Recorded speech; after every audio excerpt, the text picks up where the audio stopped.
are back live from the break here on In My Own Words, the podcast, Touchdown Alabama, magazine's own Stephen M. Smith. I know I mentioned prior to going to the first break that when we come back, we would talk about the Southeastern Conference, previewing the bowl matchups for the SEC. And we will get to that. We will get into that. But before that, some huge news coming out with Alabama defensive coordinator Jeremy Pruitt accepting the head coaching position at Tennessee. Philip Fulmer, athletic director for the Vols, gets his guy, gets Jeremy Pruitt, signs him to the Volunteers. The press conference took place today, 6:05 p.m. Eastern Time, 5:05 p.m. Central Time, Neyland Stadium, Knoxville, Rocky Top, Tennessee has its guy, and it's Jeremy Pruitt. For the Volunteers, this is a home run hire for you, especially after seeing Greg Schiano back out, Mike Gundy not move, Dave Dorian not move, Jeff Brom not move, Jim Bob Cooter not move. You did not contact T. Martin, but to get this hire, Jeremy Pruitt, also Mike Leach not moved. That one didn't go through. But to get the hire of Jeremy Pruitt, this was a big splash for the Volunteers. Now, it may not seem like a World Series-like home run hire or a playoff-type home run hire, but in terms of winning, in terms of recruiting, in terms of getting you back into that mindset of being that team that's going to compete for not just SEC East titles, but Southeastern Conference championships, and a guy that's not going to bend to the whim of boosters, Jeremy Pruitt is a home run hire. Of all the coaches in the Nick Saban tree, and there's quite a few of them, Jimbo Fisher, Will Muschamp, Jim McElwain, Kirby Smart. You could possibly also throw Lane Kiffin in there, but Jeremy Pruitt, the most like Saban. Mimicking Saban, talking like Saban, charisma like Saban, thinking like Saban. Jeremy Pruitt, the most like Saban. Coach Pruitt will be back on Sunday, and we'll welcome him back, and certainly happy for his opportunity that he has. He's done a wonderful job for us, and we'll do as much as we can to support him to be able to do what he needs to do here to help our players and our team. And I appreciate what he's doing to show the gratitude that he has for how the players work for him all year to help have the success that helped him get the opportunity. He got into this field, as he mentioned in the presser, for the athletes, the young men, the kids. He is a player's coach. If you're the Volunteers, if you want any indication as to why Jeremy Pruitt was a big hire for you, look no further than Alabama sophomore linebacker Mack Wilson's Twitter page. You need no more indication of that. If you want any type of indication of how much of a player's coach Pruitt is, how much guys really love being around him, you check out sophomore Alabama linebacker Mack Wilson's Twitter page. There's quite a few posts, quite a few pictures of he and Jeremy Pruitt, and him talking about how much Coach Pruitt has affected him in a positive way, how Pruitt has really taken Mack under his wing and taught him some things, like a father figure to him, things like that. You even look at the latest child of the Pruitt family, the latest son, addition to the Pruitt family. He's named after two Crimson Tide linebackers, Reuben Foster, Ryan Anderson. I mean, you need no further indication than that. Named one of his children after two former Alabama linebackers, Jeremy Pruitt, a player's coach. If you look at some numbers here on Pruitt, the last two seasons at Alabama, when you talk 2016 and this year, Alabama's defense giving up 12.3 points per game.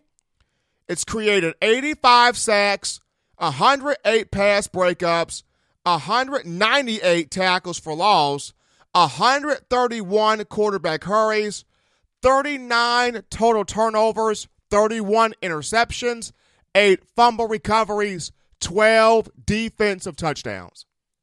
Pruitt has been masterful for the Crimson Tide 2016, and of course, what he's been able to do this season at Alabama despite the injuries. But with Pruitt taking the Tennessee job, switching this to Alabama, it's where do you go to from here? Fortunately for the Crimson Tide, they've been in this rodeo before. 2015, if you remember, Kirby Smart, defensive coordinator at Alabama, been with Nick Saban from 2007 to the 2015 season. Going into the college football playoff, gets a knock on his door from the Georgia Bulldogs. Bulldogs who parted ways with Mark Richt, wants Kirby Smart, who played at Georgia, started his coaching career off at Georgia, at Valdosta. What does Kirby Smart do? He does the whole balancing act, being at both Alabama and Georgia. Worked out pretty well. Crimson Tide winning a national championship. Kirby Smart then goes on in his second year with the Bulldogs, being the SEC Coach of the Year, getting Georgia to the number 2 overall seed for the college football playoff. And then last season, Lane Kiffin, regardless of what you think of a 3-year marriage between Saban and Kiffin, Kiffin did work. Opened up that Alabama offense after play calling was stale, absolutely stale, under Jim McElwain and Doug Nussmeier. With Kiffin, you see a Heisman Trophy winner in Derrick Henry. You see 2 1,000-yard receivers in Amari Cooper and Calvin Ridley. You see a Fred Biletnikoff Award winner in Amari Cooper. You see 2 3,000-yard quarterbacks, Blake Sims, Jacob Coker. You see a SEC freshman and Southeastern Conference Offensive Player of the Year in Jalen Hurts. Oh, and not to mention, you see a national championship. 3 Southeastern Conference titles, 2014 through 2016, and a national championship in 2015. So Kiffin did work. He's now at Florida Atlantic after getting whisked away by the Owls during the college football playoff. FAU knocked on Kiffin's door. Number 3, right now, Jeremy Pruitt going through the same process. But if you're Nick Saban, you're making $11.1 million a year. What is the next move for you? What is the next move for Alabama at defensive coordinator when we're talking next year, years to come? The most logical explanation, the most logical person, if we're using the Thomas Paine notion of common sense, the most logical person would be Tosh Lupoi. Tosh Lupoi, who is 36 years of age, coming from the West Coast, played defensive end, or on the defensive line, I should say, for the University of California Golden Bears, University of California, Berkeley, the Cal Bears, from 2000 to 2005. Became the youngest coach on his staff. He was 26 years old when he started working with Cal Berkeley, Golden Bears. And he goes from Cal to Washington, where he spends time with the Huskies. And then in 2014, he's hired from the West Coast to Tuscaloosa, the University of Alabama, to be a defensive recruiting intern. 2015, he's promoted from being the intern to being an on-field assistant coach with outside linebackers. And in 3 seasons, 2015, 2016, and this year, here is what Lupoi has done. Here's how his numbers stack up where outside backers are concerned. Alabama, 306 tackles for loss from 2015 to this season. 306 tackles for loss. Outside linebackers account for 98 of those. That's 32%. In the 3 years, Alabama, 201 quarterback hurries. Outside backers account for 72 of those, 36%. In the sacks department, tied 137 sacks. Outside backers account for 53.5 of those 39%. 39% sacks, 36% quarterback hurries, 32% tackles for loss. In each of those categories, starting from tackles for loss on up, you see an increase in percentage from outside linebackers. Why? Tosh Lupoi is pretty darn good. Guy's pretty darn good. Other indications for Tosh Lupoi, you look at two linebackers, Ryan Anderson and Tim Williams. Ryan Anderson was not recruited by Lupoi. He was recruited by Jeremy Pruitt, part of that 2012 signing class. But it was Lupoi that catapulted, guided, navigated Anderson to being drafted as high as he did in the second round of this year's NFL venue. Ryan Anderson, prior to Lupoi, was kind of that unsung hero type player. I remember in 2014, Anderson, I believe, 25 tackles, 8 tackles for loss, had a couple of sacks. In 2015, first year with Tosh Lupoi, Ryan Anderson, 11.5 tackles for loss and 6 sacks. Started to make that impact. 11.5 tackles for loss, 6 sacks, first year with Tosh Lupoi. In 2016, the numbers increased. Ryan Anderson, 19 tackles for loss to lead the team.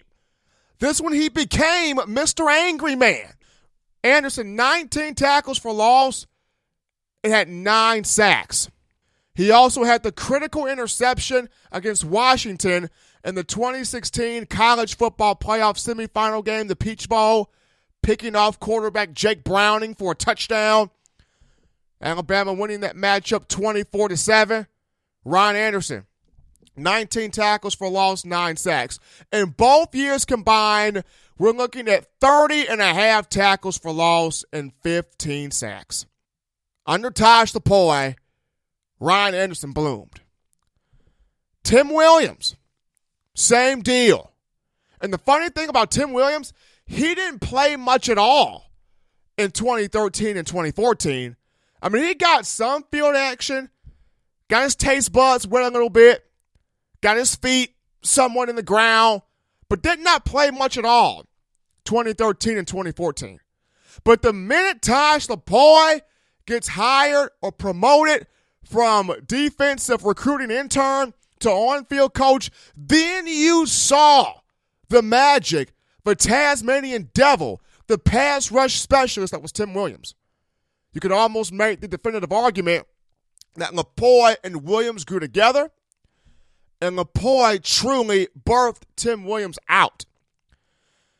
If you remember the first game Tim Williams really started to flash, it was in 2015 against Louisiana Monroe, the game Alabama shut him out 34-0 at Bryant-Denny. Tim Williams had about 3 to 4 tackles, a couple of those tackles for loss, and he had half a sack. Now, those numbers don't look giant on paper, but when you watch the pure speed, upon the snap of the ball, number 56 is getting to the quarterback. Number 56 is creating havoc in the backfield. Number 56 is eating up, disrupting the timing of an offense. You're going, whoa, holy smoke. Who is that guy? Who is that kid? Who is that? That's what fans were looking at. Who is that? That was Tim Williams. And matter of fact, it was that very week that Lupoi, the week of the Louisiana Monroe game, it was that week in which Lupoi was promoted from defensive recruiting intern to on-field assistant outside linebackers coach. 2015, Timmy Williams, 10.5 sacks, 12.5 tackles for loss. The 2016 season, much like Ryan Anderson, Tim Williams got even better. Williams in 2016 had 9 sacks, 16 tackles for loss. 9 sacks, 16 tackles for loss. Overall, Tim Williams, 28.5 tackles for loss, 19.5 sacks. Tim Williams got drafted in the 3rd round. Ryan Anderson got selected in the 2nd round. Do both of these two get drafted without the help of Tosh Lupoi? Probably. Maybe. Not sure. But Tosh Lupoi brought a lot out of him. When you talk to certain players about him, especially the outside linebackers, I remember following the semifinal game against Washington. I got a chance to speak with quite a few players. One of them, Jamie Mosley, outside linebacker, younger brother of C.J. Mosley. And then talking to Jamie about Tosh Lupoi, he almost wanted to cry. Jamie Mosley was literally fighting back tears when you mention Lupoi. Said the guy is very, very intelligent, very smart, teaches us a lot, not just on the field, but off the field. Somebody that's very personable.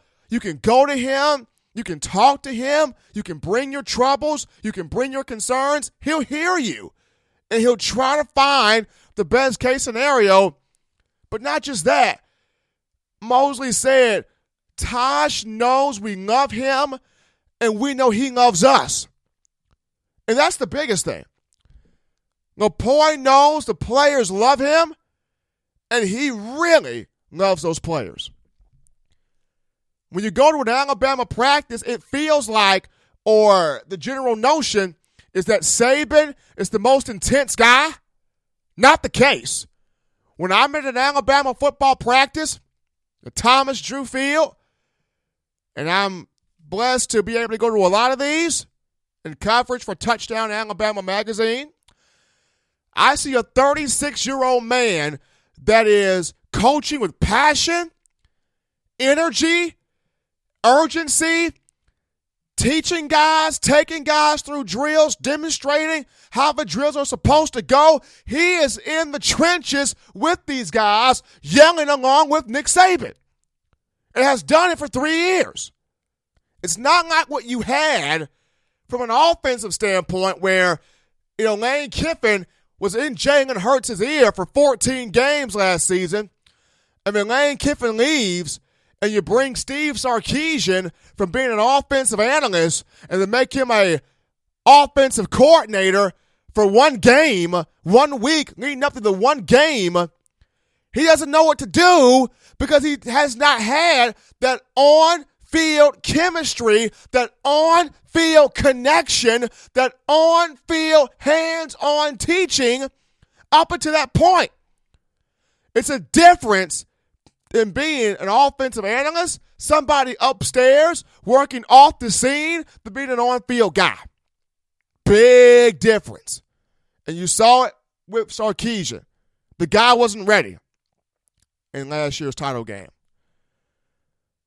The last time Sarkisian was on a stage that big, you would have to go back to 2003 when he was the quarterback's coach for the Southern California Trojans under Pete Carroll.